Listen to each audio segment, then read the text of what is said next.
Hello, everyone. A very warm good morning to you all gathered here. I welcome you all to the fourth live webinar of our International Alumni Webinar Series by our alumni working abroad, conducted by the Research and Postgraduate Department of Psychology, Union Christian College, Aluva, as part of our Centenary Year celebration.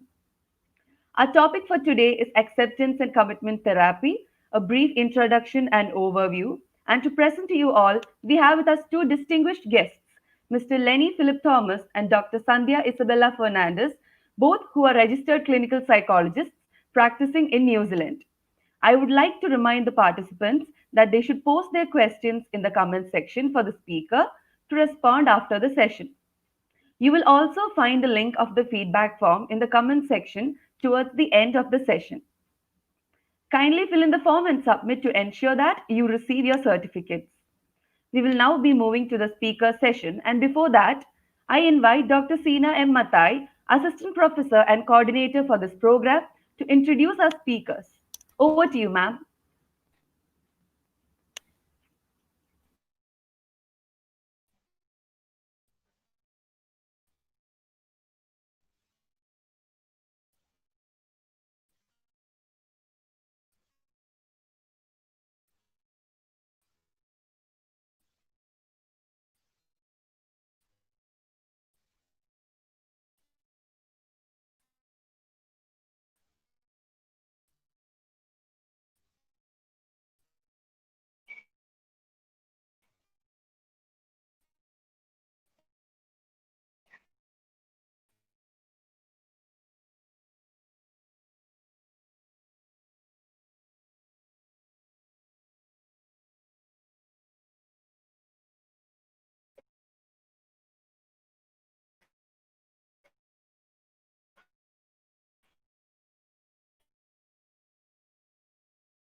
I request you all to kindly be patient. There has been a technical error.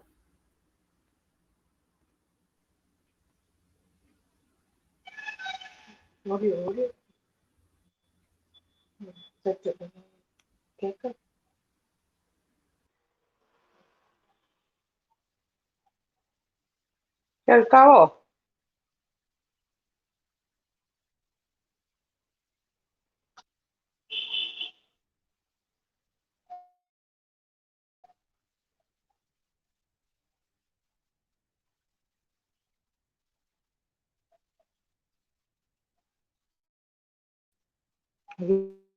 വിദേശ വല്ല message അയക്കണ്ടോ?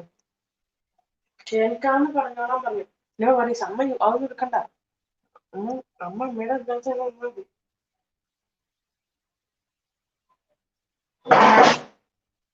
Poster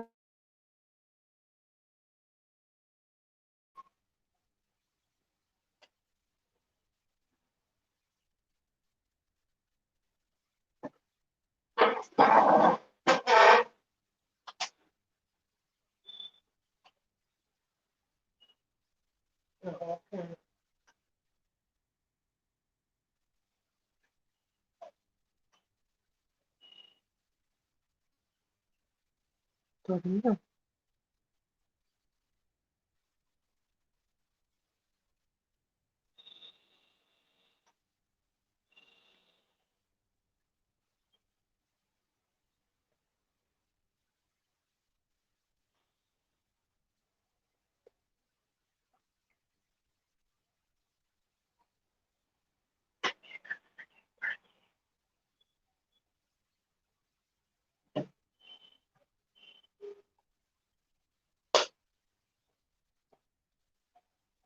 introduce ചെയ്യാറാണ്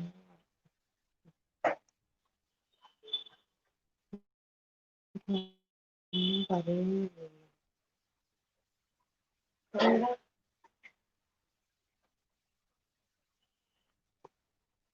Good morning to one and all present here.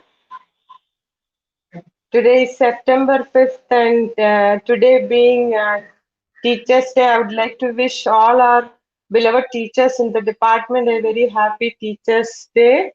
I would just like to mention the names of our teachers in the department. The department founder member was Dr. V.K. Alexander. Then Taragan sir and Kunyakrishnan sir served the department for a short period of time. Then Simon sir, Rilama miss and Molina miss were role models for us for over 30 years. Over 30 years.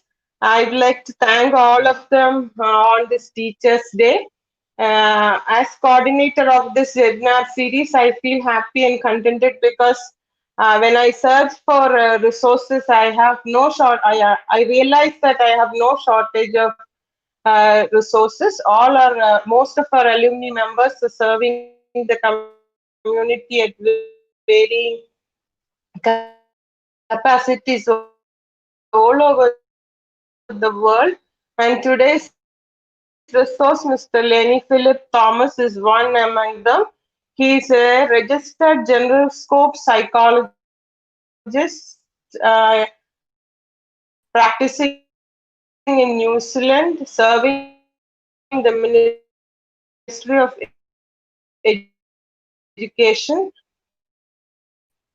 He completed his graduation from the department in the year 2003. I remember him as a very smart and active student. He was the chairman of the college and led the college union during the year 2002-3.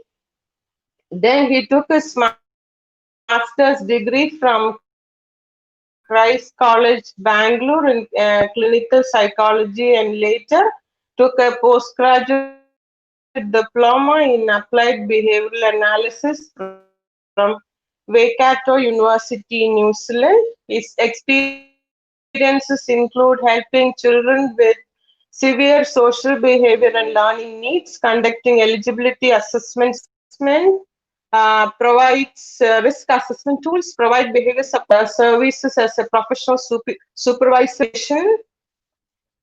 He also has served as a tutor at the University Life and Mental Health. She became part of the department in 2005 when she married Leny Philip Thomas. She's also a practicing psychologist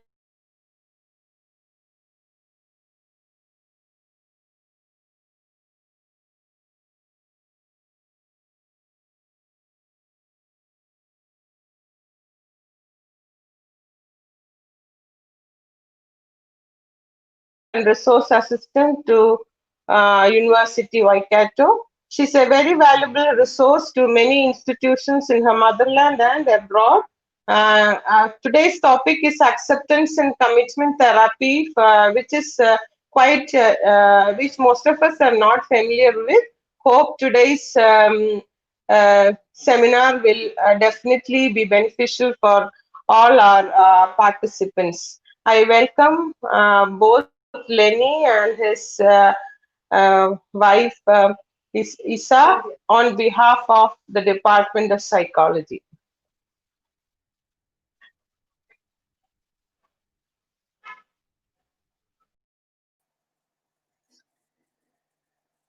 Thank you, ma'am, for this kind words, and thank you for introducing. Um, Let me first start my presentation by just wishing all the teachers a very happy Teachers' Day. And I also just want to take this opportunity to thank UC College and especially the Department of Psychology for giving us this opportunity to briefly talk or speak on talk about this topic and be part of this webinar series. I think it won't be fair if I don't acknowledge the influence the teachers in UC College and other staff and friends have had on me growing up to be a psychologist. So I just want to take this moment to acknowledge all the support and encouragement and help that was provided to me while I was a student at UC College, and that's definitely helped me to be the person I am, if there is, as being a psychologist. And I just want to acknowledge that at this point. Okay, so I'll just briefly introduce my. Can you see the PowerPoint? I'm going to just briefly introduce myself in terms of the work. So, as Sinavis had mentioned, I work for the Ministry of Education, and I work for a service called as Intensive Wraparound Service. So I primarily work with children and young people between the age of 5 and 15 to 16 years old. So I work with them and at school, home, and in the community, and with different NGOs, different organizations, different government agencies, etc. So these are kids, the top 1% of children with learning and behavior issues, and my job is to bring all the team together to do assessments and to look at their needs across these different domains.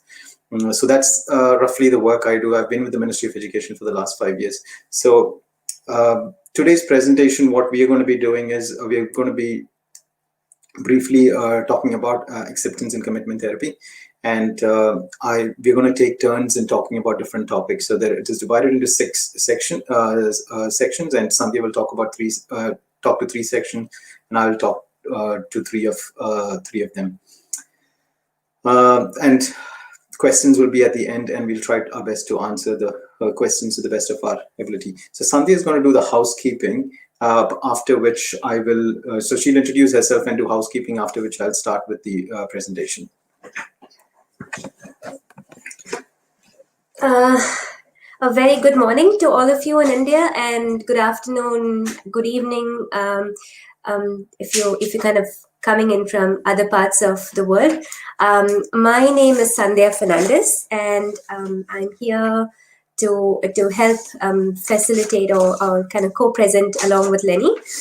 So I'm a clinical psychologist, and I did my training in India, but was able to change my license to work in New Zealand, which I've been doing for almost 7 years now.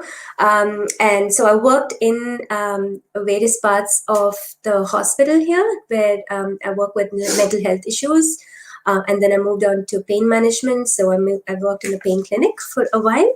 And then now I have my own private practice for the last 4 years now. My private practice largely deals with people with sexual abuse, people who've had sexual abuse at any point in their lives. That's 90% of my clientele. And I also have a small section of people I see who have chronic pain issues. So that's people who have been injured in some way and their pain hasn't resolved in a long time. I think the way we present today is going to be quite different because Leny has the research component of ACT, whereas I have been using ACT in my clinical practice for a while now. The biggest caveat, the housekeeping side of stuff, is the fact that this isn't a training workshop. So please do not go after this workshop or this webinar thinking that, this was your training workshop, because this is just a very, very brief overview about what ACT is and how we use it in clinical practice. So that's the number one. If you do want to use ACT in your everyday life, in terms of your clinical practice, I would encourage you to explore training options that are available all over the world. And thanks to the pandemic, it's available on our internet, online.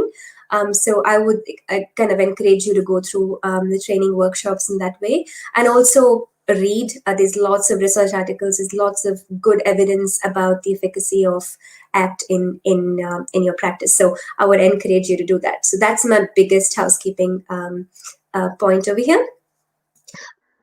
Already gone through what we're going to talk about. So we're going to talk about what ACT is, which Leny will start, and then we'll go back and forth between the 6 core processes of ACT. A lot of what the tools we'll be using will be practical. So I will be kind of encouraging you to participate in it, because that's a good way of learning about the processes that ACT has to offer. So I would say that's a big part of it. This will be published online on YouTube, so you can go and access the slides again. But if you did like parts of it, I would encourage you to take a picture or a screenshot, because that's something that could be used as a resource, just as a reminder for you when you actually start using it, if you do. And then we reserve the questions for the end. So I'm going to now pass it on to Leny so he can start.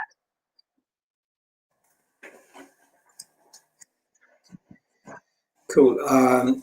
Just another caveat before I start the presentation. I mean, at any part of the presentation, if anybody feels uncomfortable or if there is things that makes them distressed, feel free to take a break or move out of the presentation and come back into the presentation. Like Sandhya had mentioned, this is definitely not an online.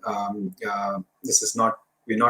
We're not here to in terms of looking at therapy or anything at this point. We just want to give an overview, and we know there's only so much you can do in an hour. So we're going to try our best to kind of. For me, the important thing is I think if there are a couple of concepts that can be picked up, and if you can understand them, and if you can see some value in using them, then I think it will be a good thing to get out of the webinar. So I'm just going to go brief introduction about ACT, and I'm going to try my best to keep to time because when we did practice, we did slightly go over time. So ACT, as you know, the acronym ACT actually means Acceptance and Commitment Therapy, and it is called ACT instead of ACT. So that's an important thing to remember. It is not it's said as ACT. It's usually said as ACT, which is called Acceptance and Commitment Therapy. The underlying theory of ACT is based on human language and cognition, called relational frame theory.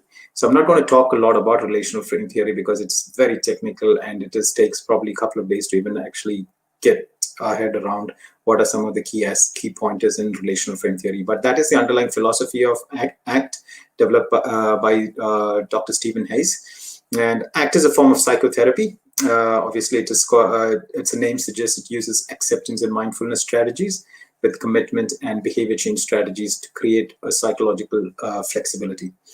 You can, as I mentioned earlier about RFT, you can be an effective ACT therapist without knowing much about RFT. As I've listed over there, it's like being able to drive a car. You can be a good driver without really knowing how intricately an engine works. So you can be a good ACT therapist, knowing a lot of the elements of what relational frame theory is. But what we've seen or what we understand is if you understand relational frame theory, that has an added advantage, and that helps you to be an even better ACT therapist. So it is highly recommended that if you think of pursuing or knowing more about acceptance and commitment therapy, RFT, and knowing more about RFT is a good starting point. Like Sandhya had mentioned, I did my master's thesis in acceptance and commitment therapy. So I did, but once I joined the Ministry of Education, I haven't done a lot of it with my clients in terms of therapy, but recently I've started using this few of the young people and families I'm working with. I did my thesis in developing a self-help book using acceptance and commitment therapy, and with staff who are working with individuals or adults with significant behavior challenges to see how engaging with the book could have made a difference, or as compared to the control group, which didn't engage with an acceptance and commitment therapy book. Anyways, I won't talk much about that over here. So we are just going to talk about the core principles of ACT. So the goal of ACT is to increase psychological flexibility and reduce emotional avoidance using the 6 core principles of ACT. So the whole idea of ACT is that they want to try to increase a psychological flexibility in the person, and that's done by using the 6 core principles of ACT. Okay, so I'm going to. So the ACT uses a lot of acronyms, and I think they're quite useful because they help to understand and explain about different concepts in ACT. So I'm going to try illustrate an example to explain ACT. I'm going to try and use what I commonly use with some of my clients. So this is a kind of an activity I use with my clients. So when I am in a session with a young person I work with, I usually ask them to hold a writing pad and think of the writing pad as all the negative things. So it is their negative emotions, it is all the unpleasant feelings, it's all bad things, or any any uncomfortable feelings that they have, I ask them to assume that is on a small writing pad. Okay. Then I usually ask them to hold the writing pad right next to their face, right very close to their nose, and hold it over there. And I ask them to have a conversation with me. So they ask them, okay, can you have a conversation? How is your day going? What are you doing? How do you feel, etc.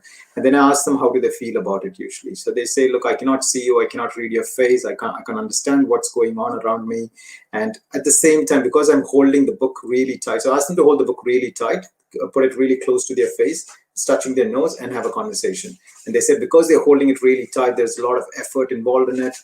And also they cannot see or understand what I'm thinking or talking. And then we do a bit of reflection around it and saying it's really uncomfortable. So obviously when they're doing that simultaneously, they can't do a lot of things they enjoy. They can't have a cup of tea. They can't be holding somebody's hand. They can't hug anybody, etc.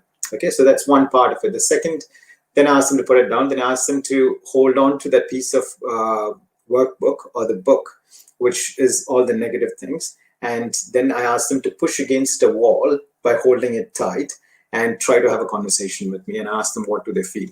And they usually try to tell me, yep, it's easier, but it's still, they're pushing against the wall. There's a lot of effort involved in it. They're holding on to all those negative things really tight.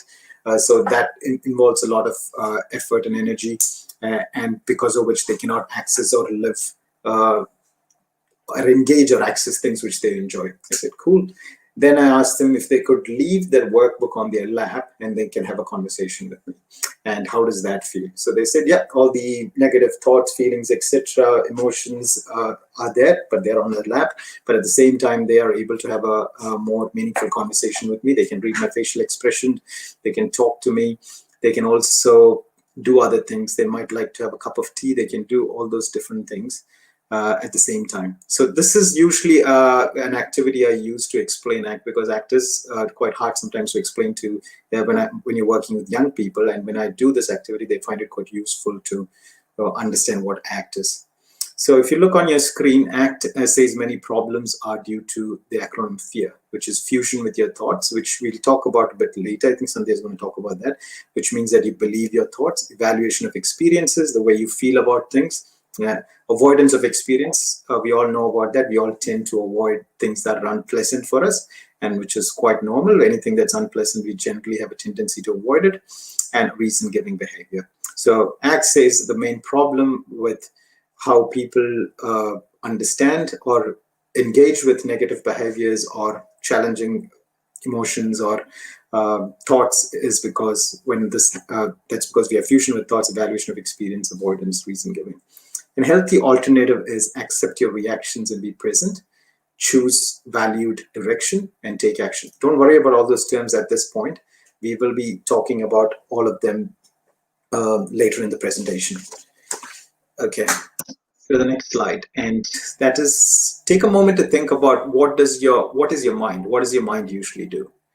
So mind is an incredible part of us, which usually generates a lot of ideas, a lot of thoughts, it problem solves, it comes up with a lot of different ideas, but at the same time, it also comes up with a lot of worrying statements, a lot of negative statements saying that we're not good enough. So it's incredible. It generates a lot of thoughts, constantly does create thoughts.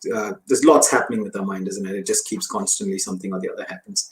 Like I said, the main premise of ACT is based on language and mind and cognitions. So again, all this thinking, etc., we're doing that using languages. So again, I want to highlight why language is important over here. Language has two purposes, or like maybe more than two purposes, but for the relevance of this presentation, we are going to use language in two kind of domains. One is public use of language. So public use of language is we use language for day-to-day conversations, to order coffee at a cafe, to order meals, to have conversations, to discuss things, discuss about projects, have therapy, etc. All sorts of things we use language in public. We also use language privately. So we might talk to ourselves, we might have conversations going on in our head about different things, and we worry about different things. We might be concerned about different things, and those all take in form of private language, use of language. I think the important thing to think about here is, like, I think your mind is, so when it generates good ideas, it's your friend. When it generates bad ideas, it's your enemy, kind of a thing. So in reality, is your mind actually a friend or an enemy? It's all part of you still. So it is not really. So what ACT is trying to say is that it's not really your friend or your enemy. It is just that that's what your mind does. It generates different thoughts and different ideas, etc. What is the aim of ACT? So those two statements over there is the aim of ACT. So ACT ultimately, what acceptance and commitment therapy wants to do is that it wants to create a rich, full, and meaningful life while accepting the pain that inevitably goes with it. So it wants to create a rich, full, and meaningful life while accepting the pain that goes with it.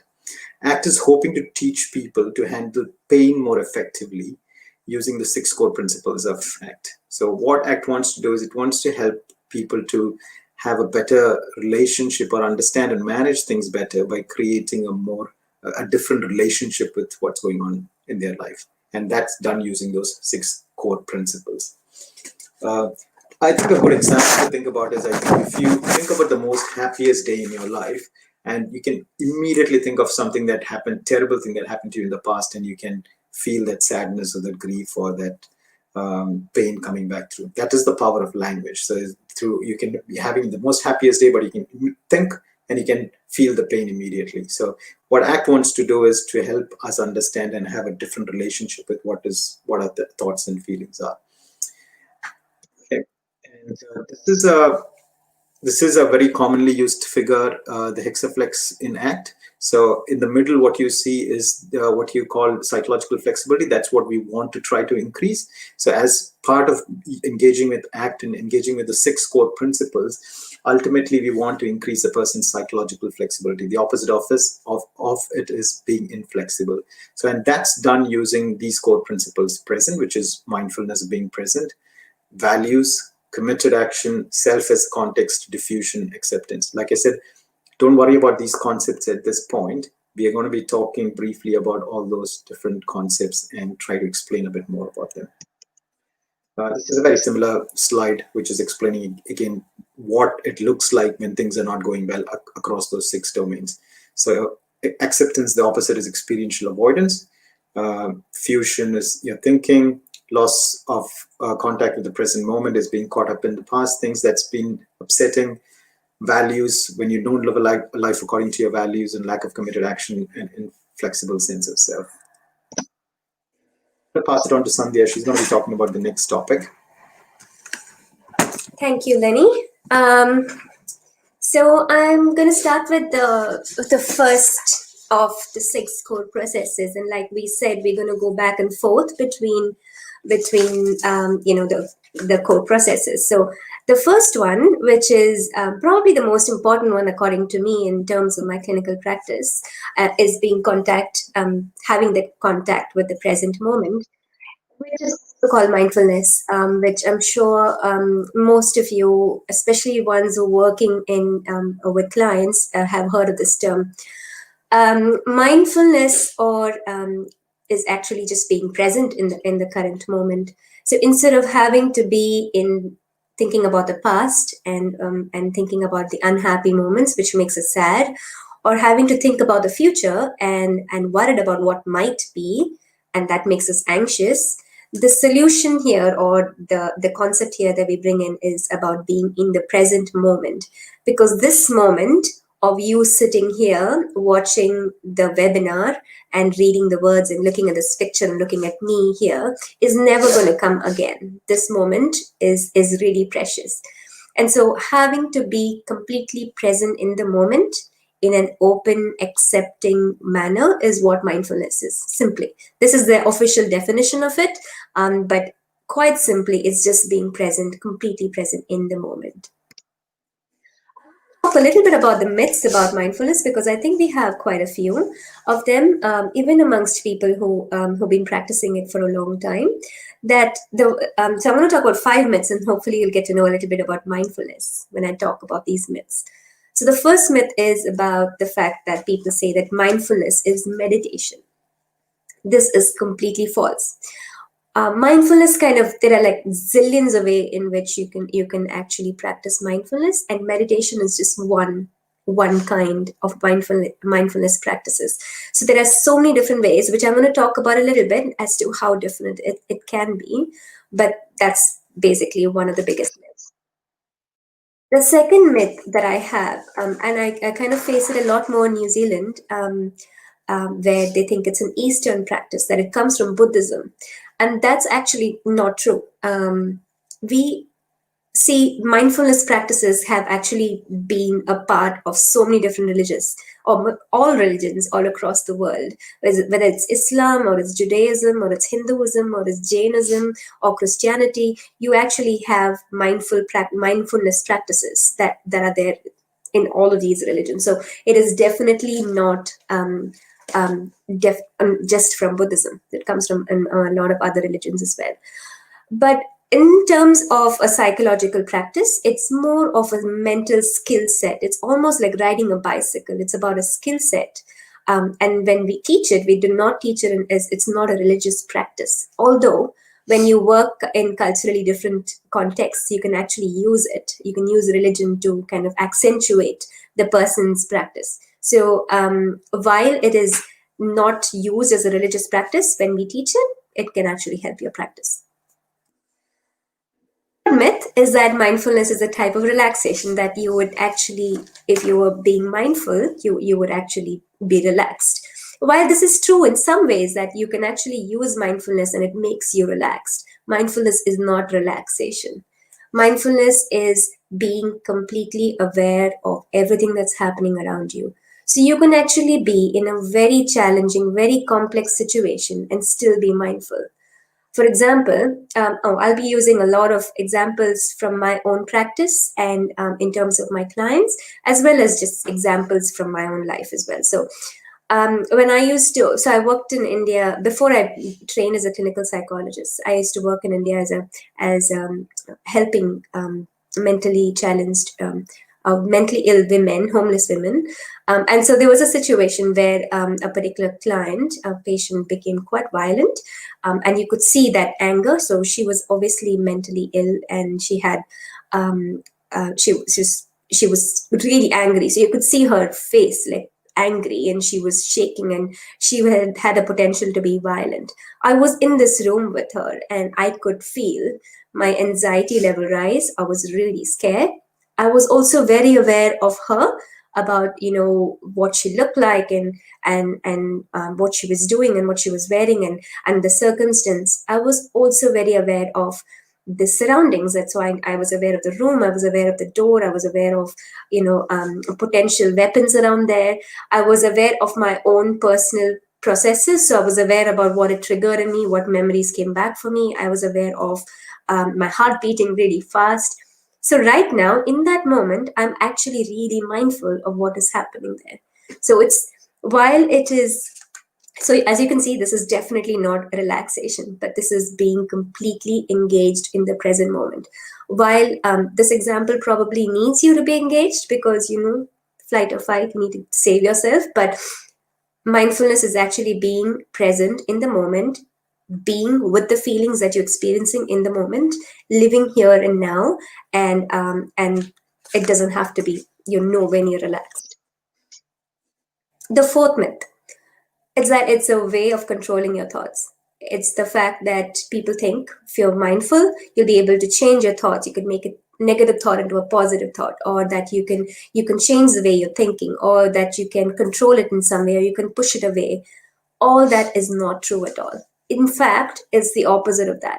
It's not about changing the thoughts, but it's about becoming aware of them. So when you have a particular thought, and we will talk about that more when we talk about diffusion, but when we have a particular thought, you can choose to go with it and just allow the thought dictate your action, or you can just notice your thought and then make your choice as to what you want to do, actually do. So during mindfulness, you're able to kind of actually just notice your thoughts to start with.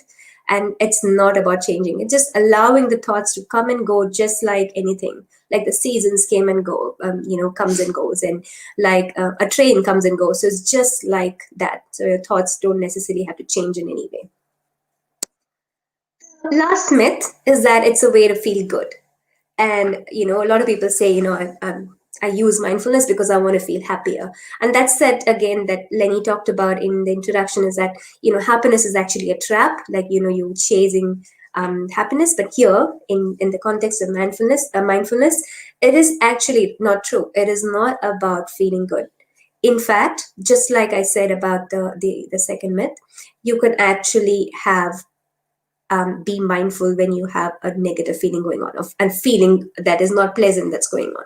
I don't like using the words negative and positive feelings, because all feelings are necessary. You have happiness and joy and love and compassion as good feelings that you feel pleasant about, but you also have anger and anxiety and stress and fear as feelings that are uncomfortable, but they are suggestive of something. They help us do something.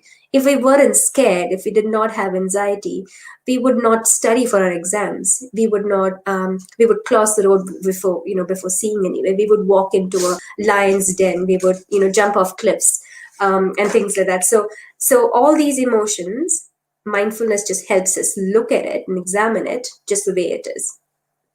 I often use this analogy with clients. I often tell them that while they're doing mindfulness, to imagine themselves as being an alien, that they've come into Earth for the first time and they're noticing human emotions, and you're talking about feelings. Just noticing with curiosity, like you've never seen this before. So sadness looks like this, it feels like this. So it's trying to see, like as if you've never noticed how sadness felt like before. It's like a child looking at a rock and getting, curious about it. So that curiosity is something you want to cultivate when you're teaching mindfulness practices. Therefore, this simple definition of mindfulness is that it is an awareness process. It's not a thinking process. It's about being aware. It's the attitude of being curious and open about the experiences that you might be going through. And it's about the flexibility of attention. It's about knowing that you can choose to pay attention to something as opposed to pay attention to something else. It's completely in your control to have that flexibility, and mindfulness actually helps you develop that flexibility. So in short, you can use mindfulness to connect with yourself, to actually know who you are, to completely improve your knowledge about who you are and where you come from, and what your feelings tell about you, and what thoughts come up when you see certain things. So it completely helps us to understand ourselves. It helps us to appreciate the fullness of every moment, each and every moment of your life. Like I said, this moment of you looking at this slide at this very time, it's 10:30 or something in India, where you're never going to get that 5th of September 2020 10:20 back again. This moment is never going to come back again. So it's about trying to appreciate that fullness and enriching moment in every life. And it doesn't have to be comfortable. It doesn't have to be a good moment, or a so-called good moment. It's just a moment. And that way you kind of really connect deeply with yourself as well as others. So this is this plus point of being mindful, and that's why as a practitioner of ACT, we're encouraged to use mindfulness in our own lives. Because the more mindful you are, the more mindful you're going to be about another person as well. So in session, I'm developing my mindfulness skills helps me kind of connect with that person sitting in front of me, that I can really see this person for who they are and what they're experiencing and what they're actually saying and what they're trying not to say as well. So it's all of that stuff that mindfulness skill that actually helps that process of connecting with another person. And in that way, we can actually choose how you want to govern your behavior, what your behavior needs to look like, and what kind of responses you want to give to others. And when you use it to the complete extent that it is, you will be able to increase your resilience to cope with the most adverse situations. For example, the pandemic. You're able to kind of appreciate that there's certain things that are not in our control. You're able to kind of increase that sort of coping mechanisms.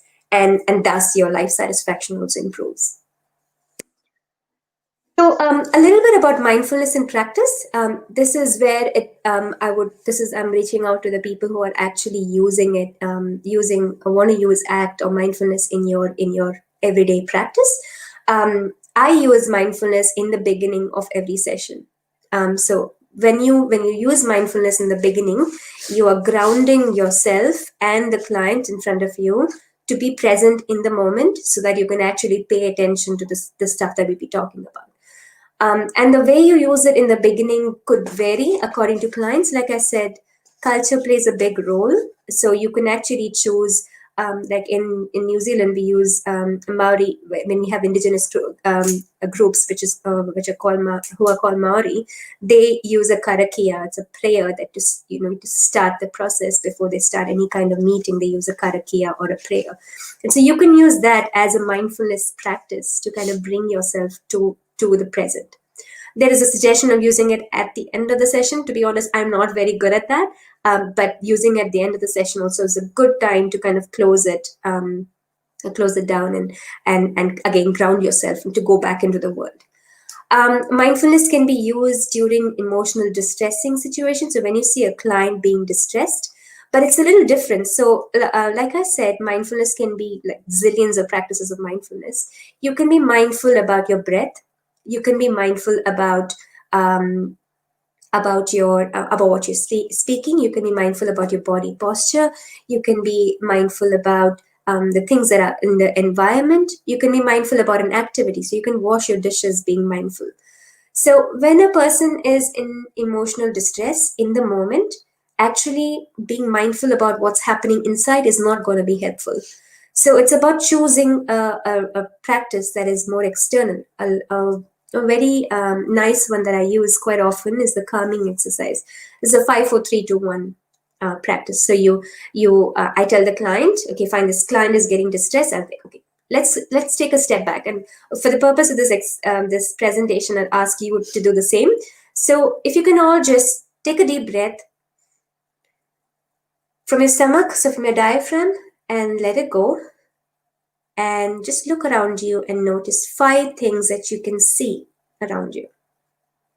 So 1, 2, 3, 4, 5, like I can see the glass, the book, the laptop, my lip balm, and my notes. So then you go on to 5 things that you can hear around you. So you start hearing, okay, you can hear my voice, you can hear the buzzing of the computer, you can hear traffic outside, you can hear the rain, you can hear whatever you can hear. Then 5 things you can feel on your body. So I can feel the pressure of me on this chair. I can feel the hair on my face. I can feel the watch around my hand. I can feel my collar around my neck. So you notice 5 things that you can feel on you. And then go down to 4 things you can see, 4 things you can hear, 4 things you can feel. Then 3 things you can hear, 3 things you can see, 3 things you can feel, 2, and then 1. So you have, when you use this is an example of a mindfulness exercise that I would do when a person is emotionally distressed. Then you have mindfulness to cope with behavior. So it's actually a skill that you can teach clients to cope with a problem behavior. For example, I had a client who had compulsive shopping. So that person would, when distressed or anxious, would want to shop and would, whether it's online, whether it's actually going to shops.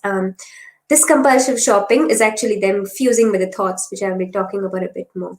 But having to know that you're mindful about the fact that you're anxious and that you have this impulse to want to shop, it's being aware of the sensations that you're feeling. As you're feeling anxious, you name the emotions, you name the thoughts that come up. You're mindful about it completely, and then you choose whether you actually want to indulge in that, want to go with that thought, go with that feeling and actually go shop, or choose not to. So you can use mindfulness as a choice that you can sort of use it to cope with a certain problem behavior. But in most situations, it's your clinical judgment as to whether you would like to take a broader or a narrow focus.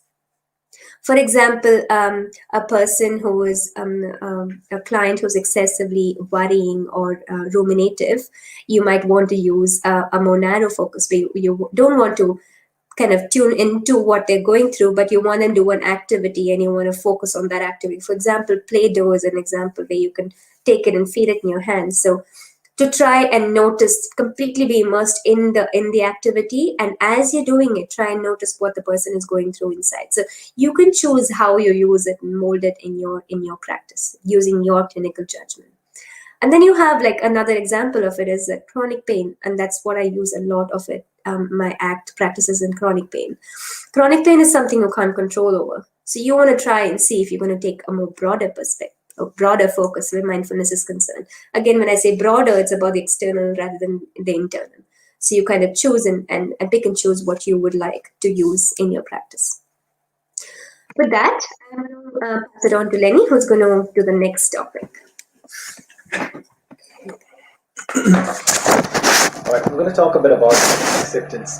I think acceptance is one of the most important. I mean, they're all important, of course, six principles, but acceptance is probably quite an important aspect of acceptance and commitment therapy, as the name suggests. Um, one thing I didn't mention earlier was I think compared to traditional Western psychological interventions or philosophies, I think acceptance and commitment therapy takes quite a different view. So their main goal is not symptom reduction as the main goal. This main goal is to change the relationship you have with those difficult thoughts and feelings. And as a byproduct, they believe that there will be symptom reduction. Symptom reduction obviously is a goal, but that's not the main goal. But it's about the relationship you have with those difficult thoughts, feelings, sensations, etc. So acceptance is an important aspect when we're looking at ACT. I usually like to use the term open up, mainly because when you use the word term acceptance in therapy, often there is a perception of invalidation by the client. Because if you told the client, look, this is something not in your control, we need to try to accept it a bit more, and they might perceive it to be as you're invalidating what they're trying to say. So what does acceptance mean? So acceptance or opening up, it means you're just trying to open up or create room for more painful feelings, sensations, urges, and emotions. So all what you're doing is you're opening up, making more room for these painful feelings, sensations, urges, and emotions. Look, those feelings, urges, emotions, etc., feelings, negative things that are painful are always going to be there. All you're doing is you're creating some space for it to coexist with you rather than trying to fight it. So what is the opposite of acceptance? The opposite of acceptance is uh, emotional, experiential avoidance. So that's a normal, I think, I'm not sure how most of you feel. Like all of my life, I've always heard about people saying, like, I want to be happy, strive. My goal in life is to be happy, etc. So we grow up listening to the important thing in life is that we need to be happy. We need to be happy. What is happiness? So I think that is a big question to ask. What is happiness? So I think Dr. Russ Harris, if you ever get a chance to read, he's written a beautiful book called The Happiness Trap, which is based on acceptance and commitment therapy, but it's written in very layperson language, and it actually really confronts the idea of what is happiness. So the opposite of what we're trying to do is of acceptance is experiential avoidance. So anything that makes us uncomfortable, we're trying to avoid them. So what acceptance is trying to say is that we need to open up, create more space for those painful feelings, sensations, and urges. Um, that doesn't mean we like them or we're wanting them in our life. So I think that's an important distinction to understand. So when we're saying we're creating space for them, that doesn't mean that we like them or we want them to be there. All we're saying is that they're going to be there anyways. Let's stop the struggle with those feelings and sensations. If I feel anxious or if I feel terrible about myself, etc., they're going to be there, but I'm going to change my relationship I have with that kind of concept. Okay. I'll give an example of one. I work with a young person at the moment. He gets into fights quite often. Once he gets into fights, he'll go for a walk, or and after that he doesn't want to talk about it, because when talking about it causes quite a bit of distress in him, because he then revisits why he got into a fight, what he did wrong, etc. But every time he fights, and if he doesn't want to talk about it, then he cannot process what's going on. Secondly, is there might be some things that's affecting him which he cannot change, but because he doesn't want to talk about it, then it becomes really hard to discuss how he can accept some of the things he can't change and then move forward with some of the things he can change. A common thing about when you talk about acceptance is thought suppression that comes up. So if I told you not to think about a really, really yummy fish fry, how many of you can stop thinking about fish fry? It is pretty hard, actually. And some of you might say, I'd stop thinking about fish fry, but like if you look for 5 seconds, wait for 5 seconds, it'll come back again. So the more you try to suppress a distressing thought or something that comes up, the more you try to do, you might temporarily be able to avoid it, but then it rebounds with more effect and comes back. The same is with the concept of the opposite concept of acceptance, which is experiential avoidance. So anything unpleasant that happens, we might engage in a behavior to temporarily feel good. So assume something happened at home, you're going to be drinking or smoking or gambling to deal with that distressing feeling. So temporarily it makes you feel good, but in the long term it might create an addiction pattern, or you're not dealing with what is the underlying issue. So that's what acceptance is trying to do. So acceptance is basically trying to help us create more space so that we can have a better relationship with what is going on. So is control the problem? So this is an important concept to think about, because most often in our external world, what we do is we control most things around us.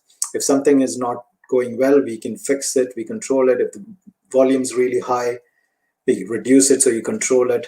So what happens is we automatically shift that model into our kind of internal working process also, with emotions and thoughts and feelings. So what we try to do is, something is not going right. If you're feeling anxious, then we're trying to control that anxious feeling. So it's, oh, I shouldn't be feeling anxious. I need to control. I need to stop it. I need to get over it. So that's your automatic response. What acceptance and commitment therapy says is, as soon as you're starting to do that, you're going to get an amplifying effect of it. Because you're trying to control it, you can't control it, and it's going to come back even more higher.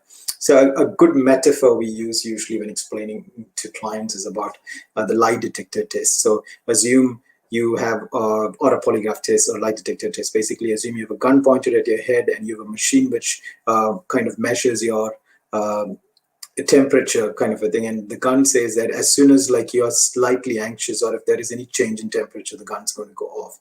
So a lot of people think, no, I can control, nothing's going to happen. But if you think about it, there is literally, you can control with what is going to happen to your thoughts and what you're thinking, how you can control your thoughts and your thinking. Okay, so I think problem solving is good in an external world when things are happening, or there are situations that you can do, you need to problem solve with. But sometimes with thoughts, feelings, etc., problem solving might be counterproductive. Either the opposite, you might need to do the opposite of it in that kind of circumstances. So I'll talk a little bit about a concept called as workability. Look, again, I'm not saying that control and acceptance is needed or useful across all contexts. So we are talking about clients or young people we work with who have different diagnoses, they have different distresses, etc., who come to us and who work with different issues. So if you have techniques which you use and which works for you, and if you're still leading a life that is quite according to the quite happy, etc., then it's all good. So where does the problem come? The problem comes is, I think it's important to think of this concept called as workability. So if what you're doing makes your life rich and full meaningful, it's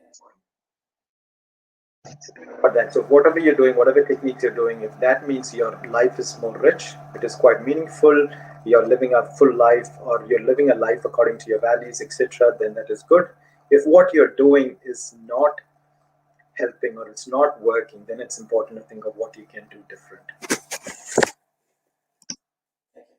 This is an important slide because, like I said, what is the importance of acceptance versus control? So this is an important caveat ACT usually says. ACT does not advocate for acceptance of all thoughts and feelings under all circumstances.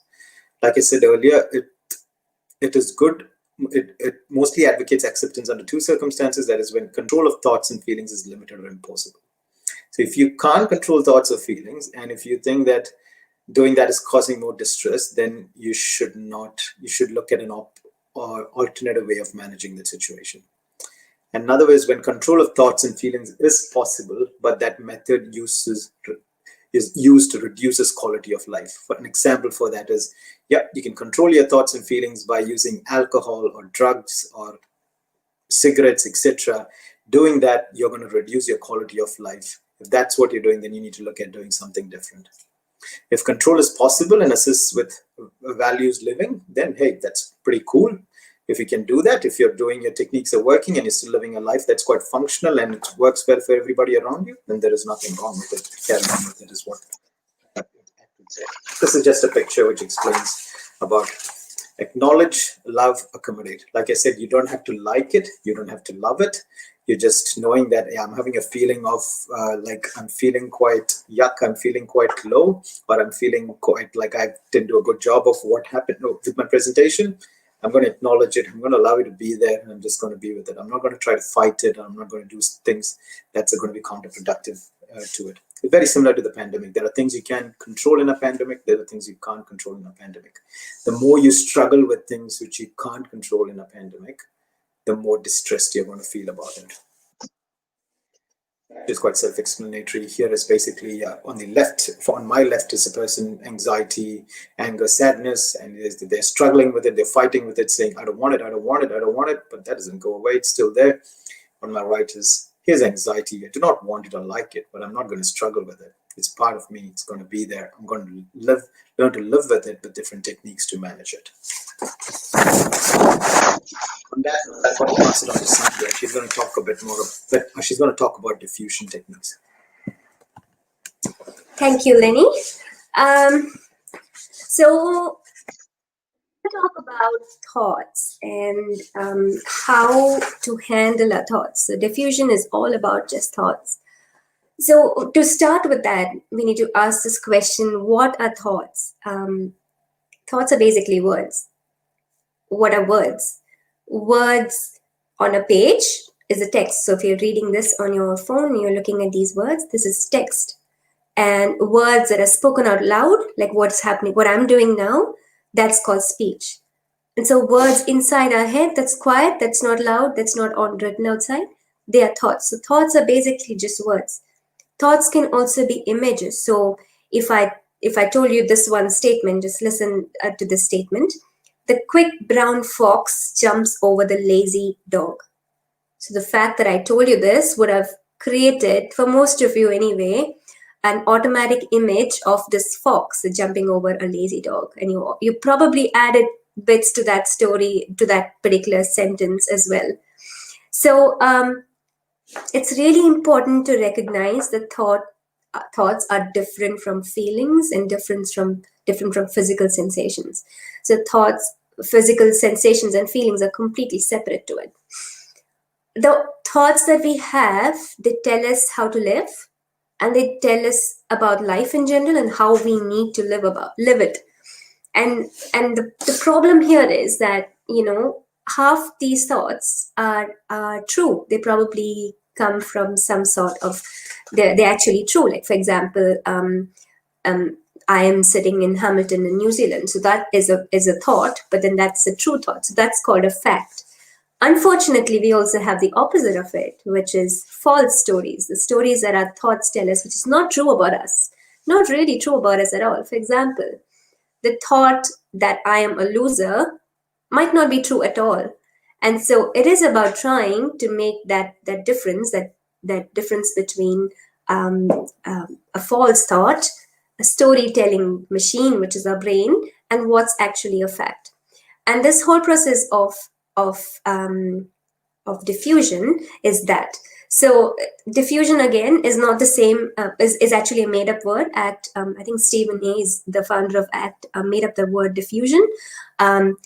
If you Google this, it will always come back as, you made a spelling mistake. It's not the same as that chemistry lab diffusion. This is diffusion, which is basically suggesting that when you look at a thought and you believe it and you go with it. So, for example, if I had a thought that I'm a loser, and I listen to it, and I am like, yeah, because I'm a loser, I'm not going to go outside and talk to you guys because you guys are going to know I'm a loser. So I'm not going to do those things.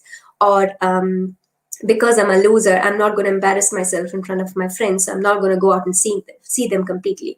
So if I'm doing that, it's said that I'm fused with it. I'm completely entangled with those thoughts. I'm fused with those thoughts.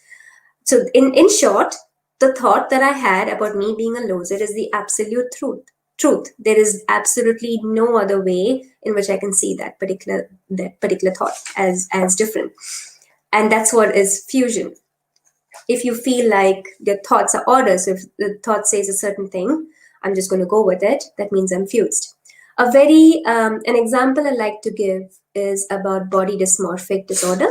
So body dysmorphic disorder, for those of you who don't know what it is when a person is incredibly dissatisfied with their own looks. Like, for example, I had a client who was quite unhappy with their looks, and so they had to apply lots of makeup on, would constantly cover their face, would constantly check in the mirror to make sure that they looked all right.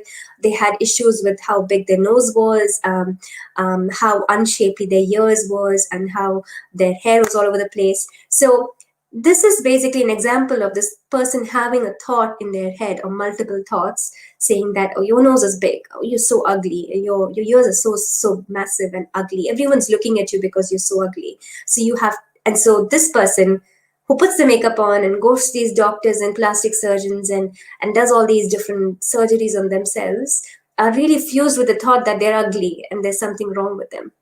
And they completely, they go with it. They obey this thought like a command almost. It's the opposite of it. It's diffusion. So you're fused with your thoughts and you want to try and diffuse it. When you're diffusing from a thought, it's basically having to see that this thought is a combination of words, which may or may not be true. It's not a command that I have to obey. It's not a threat. So me saying, having the thought I am loser is not a threat to me. It's something that's happening inside my head rather than out in the physical world. And I can let it come and go whenever I want. Okay, so that's about diffusion. I'm going to give you exactly like ways in which you can do it. Some of the ways anyway. But to start with, if I could ask you to indulge a little bit in this exercise, if all of you could just wiggle your toes, just wiggle your toes. If you're wearing socks, I'm guessing you're really hot in India, so you're probably not wearing socks like me. But if you're wearing socks or you're wearing shoes, just try and wiggle your toes inside them. As you're wiggling them, I want you to try and say this word to yourself if you're alone, if you're not alone. But if you wanted to say it out loud, it's okay. But if you said it to yourself, I can't wiggle my toes. So I cannot wiggle my toes, and continue wiggling it. I can't wiggle my toes. I can't wiggle my toes. If you could continue to wiggle your toes, that's basically an evidence that you've diffused from your thought. When I say this example to people, there is always somebody who stops wiggling their toes when they say I cannot wiggle my toes. That means you're really fused with that thought that you can't wiggle your toes. So this is an example of a diffusion exercise. It's just an example of it. So the purpose of diffusion is actually to be able to catch those thought processes in flight. It's actually to notice these words when they happen and bring them in your control. So look at the thoughts, not from the thoughts. So you're not actually doing what the thought's saying, but just looking at it. You're just looking at it like you're watching a movie. You're looking at it like you're reading a book. You're noticing them, and you're not getting entangled in them. So that's different from the thought that my nose is ugly. I'm looking at that thought saying my nose is ugly, or when it's entangled, I'm trying to correct it. I'm trying to like put stuff on it, and I'm trying to go to this plastic surgeon and try and have a nose job. So that is an example of being entangled in it. And seeing the thoughts of what they are, whether they are pictures, images, like I said, their words, their sounds, just seeing it for what exactly they are. They're nothing more than just words and pictures and sounds. There is absolutely no fact in there. So it's actually, that's the purpose of being diffused from the thought. There are a lot of different ways in which you can use diffusion. I've just put in a few of them. If you wanted to see more, just Google it. If you Google it, you'll have hundreds of different types of diffusion practices. And you can actually even make your own. It doesn't matter. So it's completely, if you have the aim of being able to teach a client or teach yourself to diffuse from a thought, and if it works, that's a diffusion practice. If you know that the logic behind it, you can pretty much invent your own practice. I really like leaves on a stream. I use it quite a lot. It's a very good one, especially if you have an imaginative client. So a lot of us would be quite good with imagining stuff, be able to see a picture if I describe a picture to you. Also, there's a parts of people who do not like types of people who don't like to, or they can't imagine. So I have to work differently with those kind of clients. So before you use these kind of exercise, I would try and see if the person can actually use imagery as opposed to not. So leaves on a stream is where you ask the client to close your eyes, and then you ask them to imagine they're standing by a river, and you can see like leaves on that river. The river is not very fast flowing, so it's kind of just still, but it's moving a little bit. And then you're asking the client to notice what thoughts come up for them. So you take these thoughts, you notice the thoughts, imagine these thoughts, these words kind of flowing from their head onto the leaf, and it's resting on the leaf. And then you notice a thought, like all the words sitting on the leaf there. And then if it's not budging, it's still there on your mind, you let the leaf hang around for as long as it needs to. And then eventually when it just goes away. So that's like a very easy exercise, and it's quite powerful in a lot of ways, called Leaves in the Stream. Another one is which I quite like. I did not tell you about this before. It's about the power of the thought. This is not the same as what I've written here. It's called a lemon exercise, but I like using for myself, and I know for India, about raw mangoes. So it's one of my favorite things ever. So if I asked you to imagine that you had a raw mango and it's nice and green, and then you cut it and you could smell that smell of raw mango, and you know it's going to be really sour, and then you bring some chili powder and your salt, and you slice it up, and you want to take a small bite of it, and you can notice your teeth and your tongue, and you can notice how your mouth is salivating. Mine is right now. So all I did was, there's no mango here. There's no mango in New Zealand, okay? So just saying that I'm really missing it. But the fact that you noticed, even if I didn't have the mango here, I was still salivating, and probably half of you would as well. The fact that you could do that is that your thoughts actually has influences on your body. So that's a really beautiful way of explaining diffusion to a client, saying that a thought can actually make you feel certain ways. Another way of doing it is a diffusion exercise I quite liked, especially with one of my clients. So I used to have a client who, she's not on my caseload anymore. She's really creative, and she's like beautiful singer and dances, and she used to put on skits and plays and all of that. She used to actually sing the songs, sing the words, the thoughts that come up in whatever song she wanted. So she'd actually put a cool little wacky tune depending on her mood, and she would actually sing that particular thought, and that automatically put a distance between her and the thought. If you have mimicry artists here, like Leny is actually, you can actually use these words. You can actually say these thoughts in like Mammootty's accent or Mohanlal's accent. So you can actually make up voices and say these words. So that automatically puts a smile on your face, and you're actually like diffused from that thought. This is just some of the examples. I'm not going to go into too much detail about it, because you can actually get it online and you can try it on your own. I'm going to pass it on to Leny for two of them, and then I'm going to come back for the last one. So that self as context and values is what Leny's going to do. Thank you. So I'm mindful of time, so I'll try to get through this as quickly as we can. Like I said, it's actually a really what's the word I'm looking for? Concise version of what ACT is actually. So we're trying to put into 1 hour presentation. Okay, so self as a context. So I'm going to talk about, the picture is quite self-explanatory. So what you're trying to do in self as a context is you're basically trying to going from what Sandhya is talking about, diffusion, what you're trying to do is trying to create space between those unhelpful thoughts and yourself. Okay, so like I said, ACT is completely based on, most of our thinking is based on language. We think in language, we talk in language, everything is based on language. So what we're trying to do is we're trying to distance ourselves from the language that is not going to be useful for us. A good example Sandhya just gave earlier is about diffusion. It's like if I asked you to sit and imagine that you're having a pasta and there is a cockroach in it, and you're mixing the cockroach, and then you're going to eat the pasta with the cockroach, the majority of you are going to start feeling really yuck about it, even though there is no cockroach, there is no cockroach in the pasta. All you're doing is imagining. So that's the power of your thoughts. So when you're thinking, can make you feel that uncomfortable.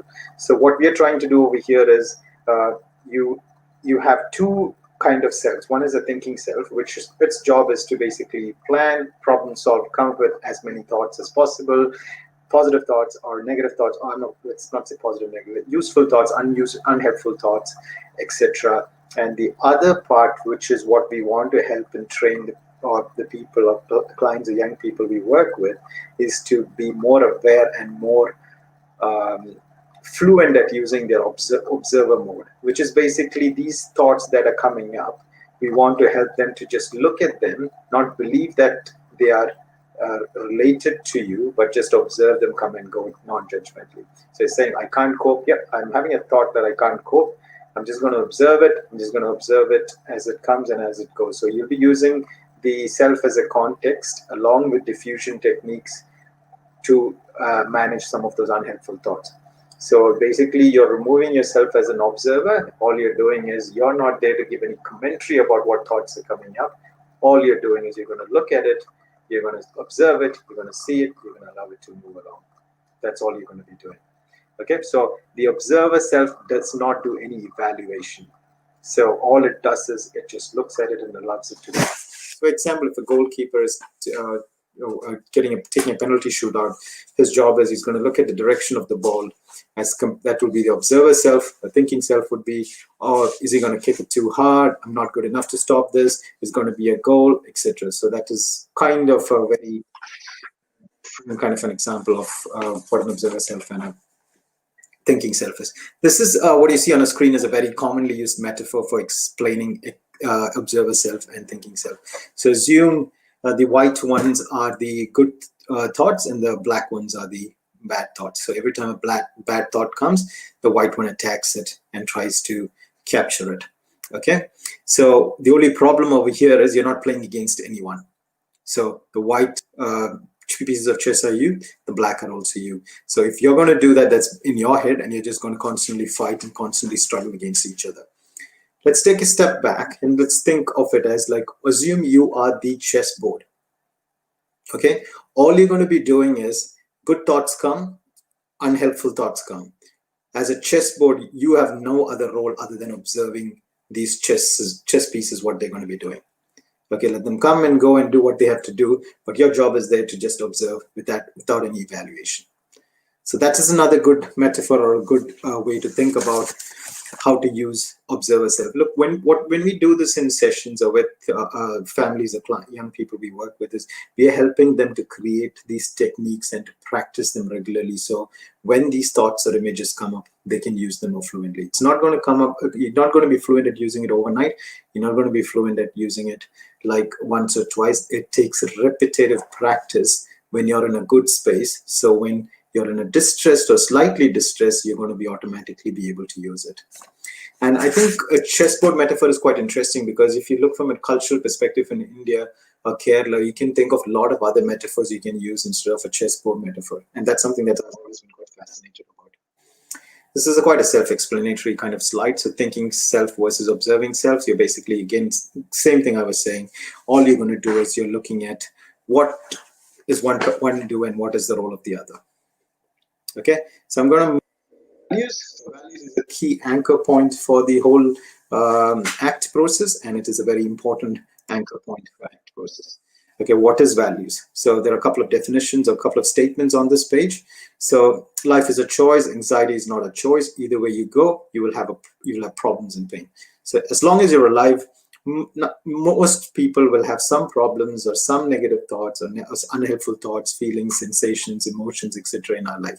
I don't think there's anybody who wouldn't have experienced something like that in their lives.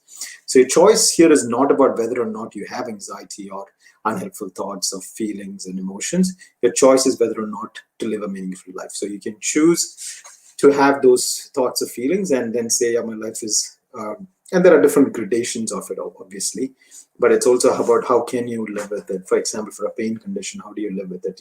It's going to be there for the rest of your life. You can struggle with it, but how can you also live with it? So values describe how we want to behave on an ongoing basis. So it's kind of like something that it's like a compass. It guides you according to how you want to live your life. So if you look at those 4 points over there, those are questions you can ask yourself. What are 5 things you could consider most important or value in your life? What kind of person would you like to be? What would you like to be remembered as? What would you do in your life if you got rid of all your stress and anxieties? So values is not something, values is something that guides you. It makes you want to be something, or what you want, it kind of defines you. That's what a value is, as compared to something you tick and saying that you achieved. So this is a good picture which explains what a value is. It's a compass. It gives you a direction as to where you want to go.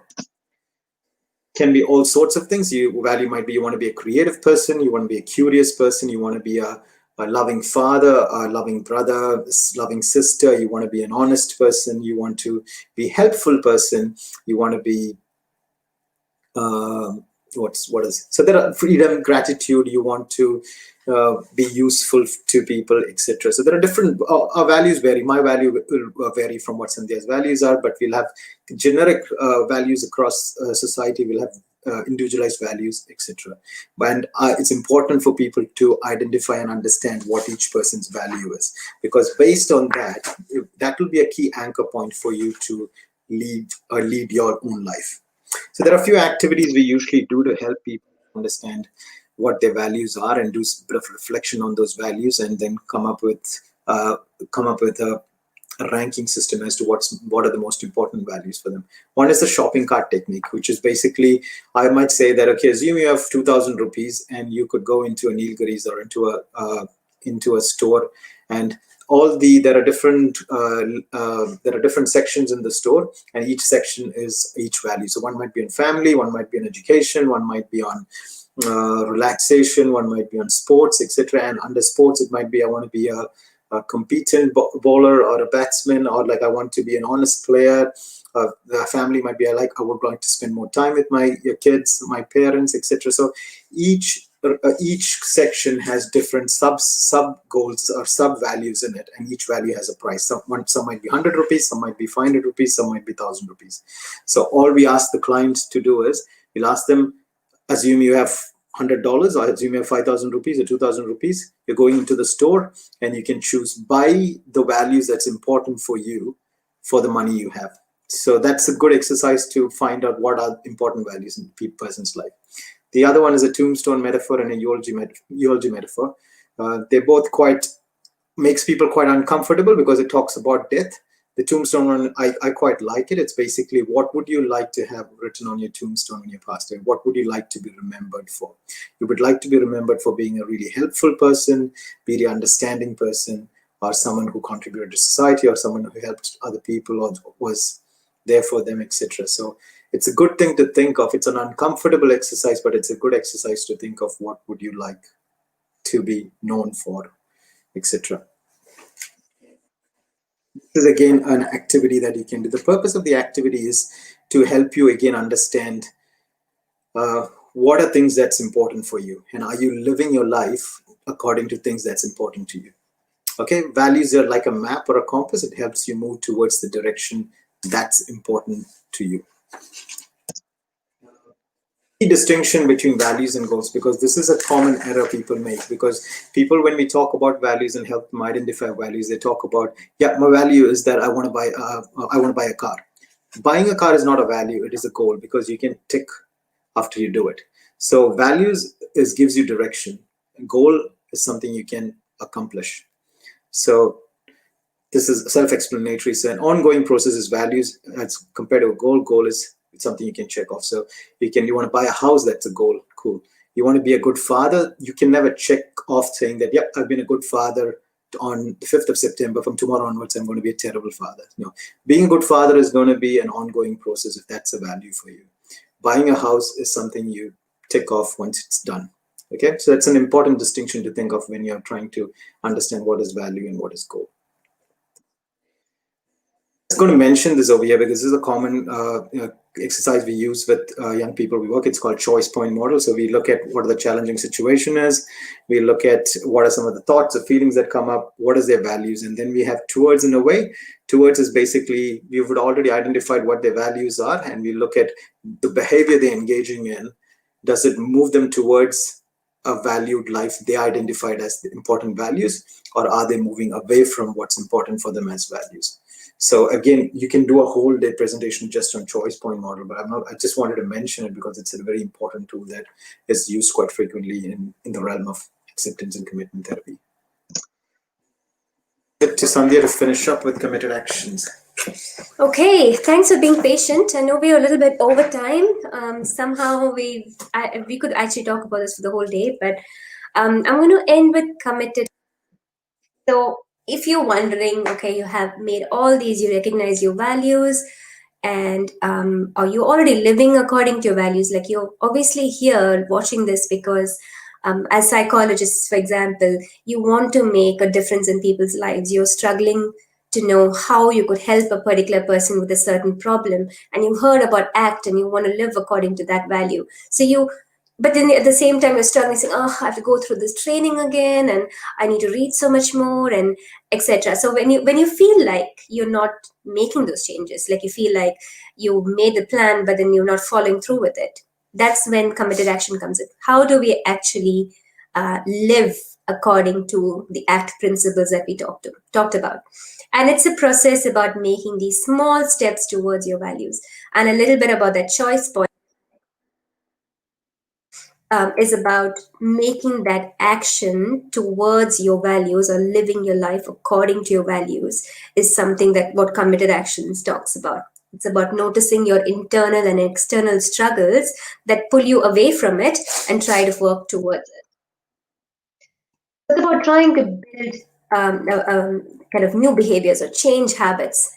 And how does it look in practice? I know if you're mostly CBT practitioners, or you worked on that kind of stuff, we talk about, how are we going to translate what we learn in session into the everyday life? And so you kind of come up with SMART goals, and you come up with homework exercises, you come up with behavioral experiments.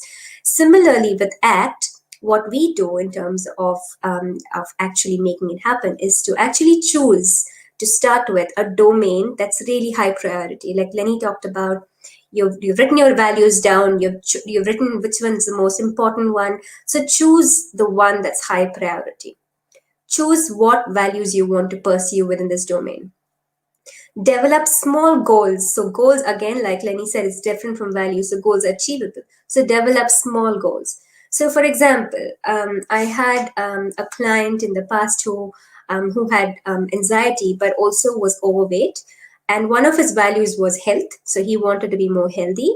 So he chose the domain of healthy, and he said one of the things under healthy, the goal was to lose weight.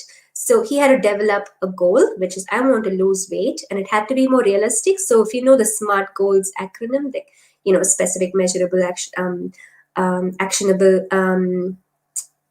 realistic, and time bound. So if you're going to make a goal that's SMART, okay, if I make a SMART goal that lives by this value, that's saying, okay, fine, I'm going to lose 20 kgs in the next 2 years. That's more realistic, isn't it? And then you talk about taking an action mindfully. So that's when you start working on like a short term or a long term goal. So you have a short term goal, which is, I'm going to start walking. So I'm just going to go back. Start walking every day for half an hour, and then I'm going to increase it to 45 minutes for the next week. And so you make small goals for the next week, and then you make medium-sized goals, and then you make long-term goals. So it's about trying to make that taking action mindfully. But as you're doing this, all the other stuff is going to come up. The thoughts that we talked about, that's going to make you try getting fused with it. You're going to have thoughts that says, oh, if you walk around the lake, everyone's going to see how fat you are, So you have that thought coming up, and so if you actually say, actually that's true, that means you're still fused with that thought. So try and create that distance between you and that thought.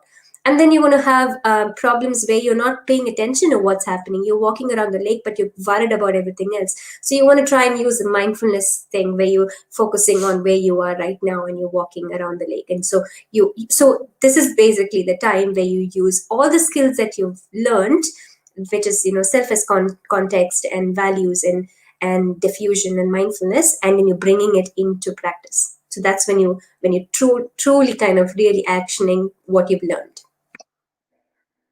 using this. So I used to do group work with pain management, and we did a lot of ACT in our group work as well. This was one of the things where we had a bullseye acronym where you kind of mark an X. So if you're completely living according to your values, for example, in terms of work and education, my values would be quite close to the middle. So that means I feel like I'm living my fully by my values. Whereas, for example, my leisure might not be that close because I'm probably overworked. So I'll be farther away from my leisure activities where I'm not, I'm not going on hikes, I'm not doing things I really like. So you want to choose the values that you are not living as much. So that's when. So, for example, for me, I would like to be a little bit more relaxed, and I want to do a little bit more of hiking, and I want to be cooking, etc. So, if I want to do more of that, I'm going to make actionable actions. I'm going to make goals, short-term goals. In the next week, I'm going to start walking every day. I'm going to finish my 10,000 steps, for example. And then I go on to the following week, I'm going to plan a small hike. And in the following week, around the end of the year, I want to go on a multi-day camping. So I make these kind of three layered goals so that you can actually action it. So that's the end, guys. Thanks for being audience. I'm going to kind of questions now. Got this. I should probably stop sharing. Yeah. Thank you, sir. Thank you, ma'am. It was a wonderful presentation. It felt more like a workshop rather than a webinar. And it really helped us understand how we can really make a difference in a person's life. So now it's time for the question answer session. I shall read out the first question for you. It is from Merin Babu Matthews.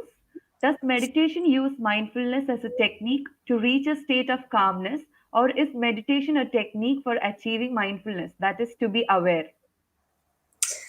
So I'll take that because I talked about it today. So meditation can actually serve both purposes. So if you're using meditation as a mindful act as well, you can do both. So you can actually be aware of what's going on around and inside you, as well as be relaxed. So yeah, the answer is you can do both with meditation. Whereas mindfulness is not that. Mindfulness is just being completely aware. You might be relaxed as a part of mindfulness, but that's not the definition of it. You automatically become aware, and yeah.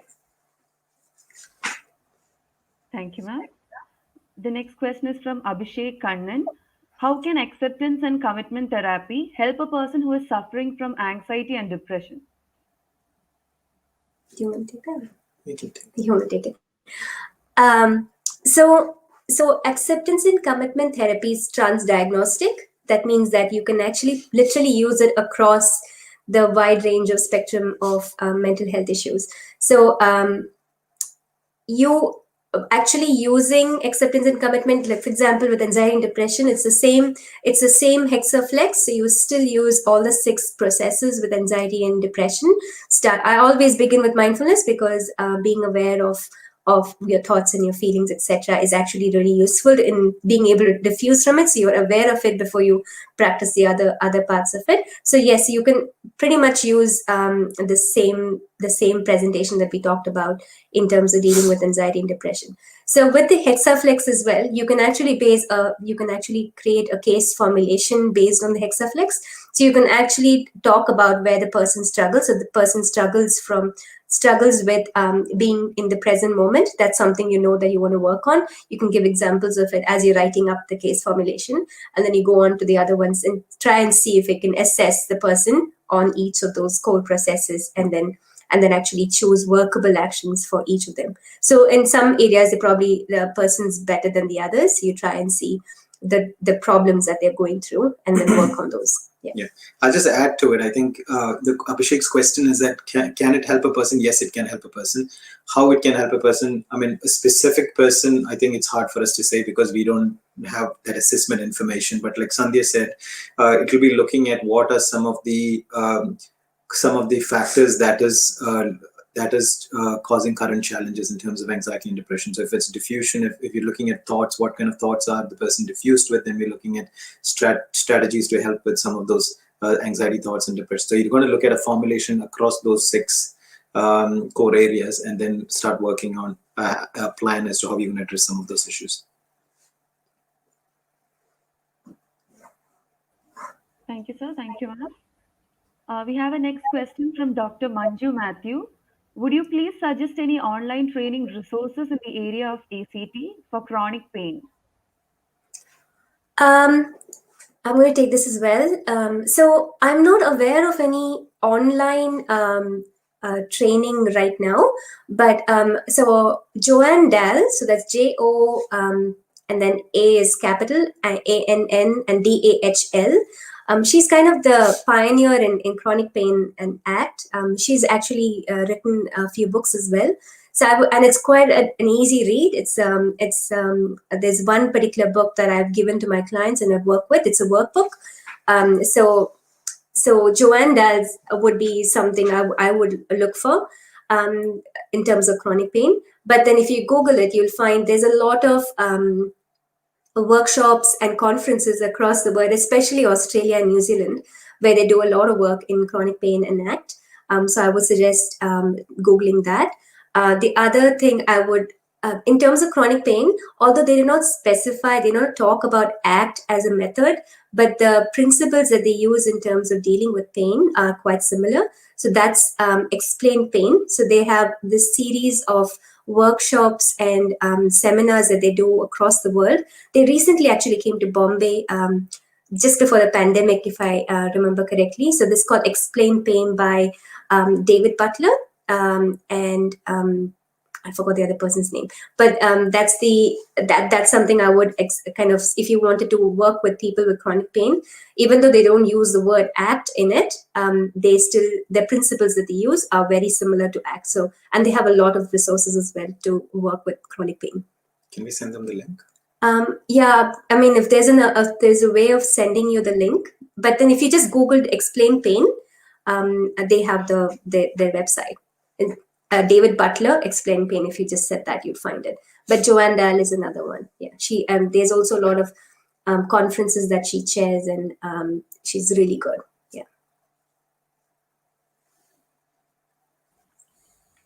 The next question is from Roshni C. Shankar. In what all cases ACT is more often used or is more effective? Is there any contraindications when we use ACT? Please suggest some references. I think I'll take this question. What cases ACT is more commonly? I think actually ACT is used across a lot of diagnoses actually. So it's used across a lot of anxiety disorders, depression, pain. I don't know if it is more effective in some disorders than the others, but it is used. I also recently read an article which is used to, I mean, there are different aspects of ACT that are used and more useful in certain diagnosis versus the other. Contraindications of using ACT, I'm not sure. I don't know if you want to so like ACT is something that they actually say they're transdiagnostic, so they can go by any diagnosis. So regardless of the diagnosis, they're not concerned about that. You can use ACT with pretty much anyone. In my personal experience, I find I use ACT kind of blindly with chronic pain, but I choose and pick, so I'm quite eclectic in the way I work with people. So if I'm using, say, I'm seeing a trauma client, I would use aspects of ACT that I would use with clients.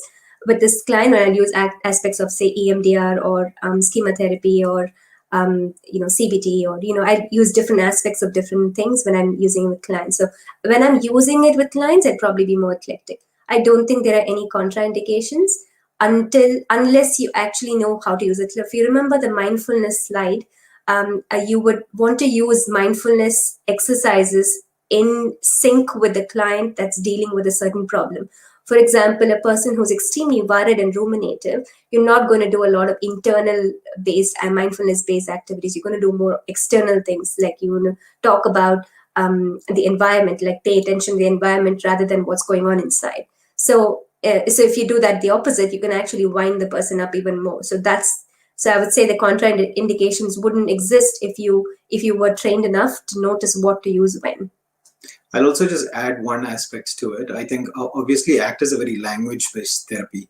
So I think there are some, when you think of using ACT in its full sense, if you're going to use all the 6 core processes and engage in all those different aspects with the person, sometimes language, if the person doesn't, some populations it might be quite challenging to use. But so if someone who has an intellectual disability, I mean, not everyone who has autism, some high functioning autism you can use, but low functioning autism. In saying that, there are also a lot of research which looks at using principles of ACT with those population. But if you fully want to engage with traumatic brain injury, etc., there are some limitations in using full range of ACT with them, because it uses a lot of language and thinking and talking. This can be a barrier for some of those. And in saying that, I think the pioneers of ACT, like Stephen Hayes and people like Russ Harris and Louise Hayes, they would pretty much do it quite confidently across people. They probably do quite well with that. So it really depends on your comfort level in a particular type of therapy as well. Yeah, we can send you some, like, if you, in terms of references, if you're looking at randomized controlled trials just across different diagnoses, is what you're meant by references, or I don't know if you're asking reference in terms of books or any articles around it. So I'm not sure what the question was, but yeah, we can send you some things if you want. Pretty much any book by Stephen Hayes, Russ Harris, Kelly Wilson. Louise Hayes, Kelly Wilson, Joanne Dalforpain. They have many books written that would be references for your practice. And in terms of evidence-based practice, you can pretty much Google peer-reviewed. There's a lot of evidence-based based on ACT in different disorders. So you can pretty much get those references online in your online journal article on your journal. But if you wanted certain resources, you can email us later. Maybe you can contact Sina Miss and ask them for our email, and we can probably send it to you directly if you wanted things that we have already. Yeah, online stuff. Yeah. Thank you, sir. Thank you, ma'am. Since we are running out of time, we shall wind up after one last question from Marin Ann. Can delusion be effective for OCD? I think she meant, can diffusion be Diffusion? Yeah. Okay. Yeah. I mean, like I said, OCD is like obsessive compulsive disorder. The obsession is the thought. So diffusion can definitely be used to aid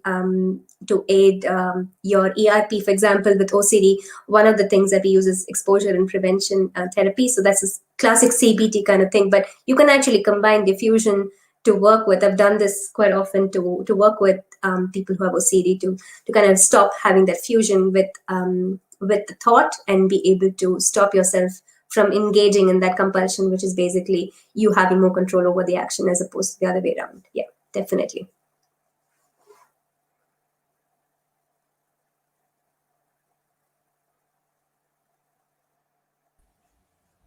The feedback link has been shared.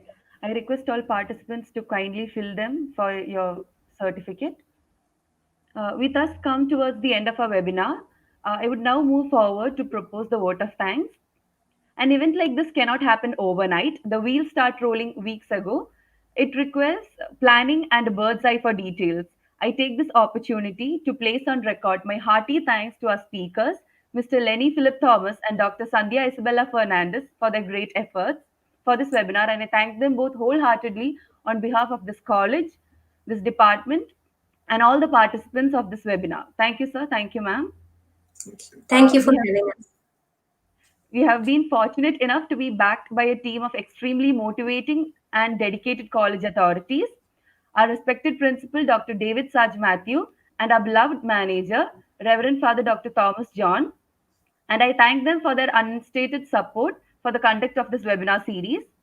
I express my heartfelt gratitude for the tireless efforts put forward by the teachers of our department, led by our head of the department, Ms. Saina Susan Abraham, and assistant professor and coordinator of this program, Dr. Sina M. Matai. Thank you, teachers. A special word of thanks to Akhilesh for rendering all technical support. A webinar is only as successful as the participants make it. We were blessed to have around 200 participants for today's webinar. They consisted of a mixed group of students and teachers from various colleges, research scholars, and practitioners from the field of psychology. I cannot thank everyone enough for their involvement. and their enormous cooperation and attention throughout the webinar. Thanking everyone once again. See you at the next webinar. Stay safe and have a nice day. Thank you. Thank you, Thank Anjali. you. Thank you.